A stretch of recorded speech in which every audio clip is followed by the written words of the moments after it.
You're listening to the American Democracy Minute, keeping your government by and for the people.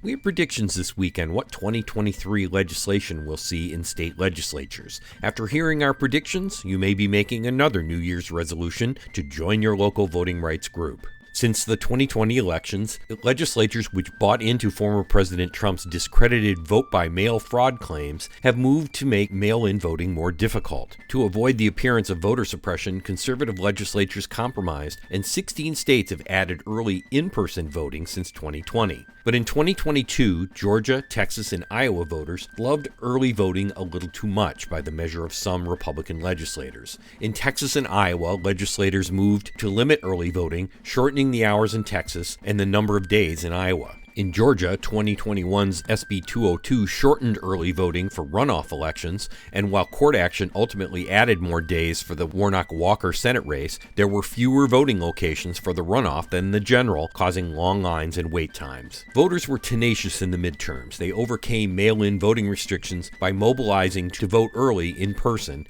and setting turnout records.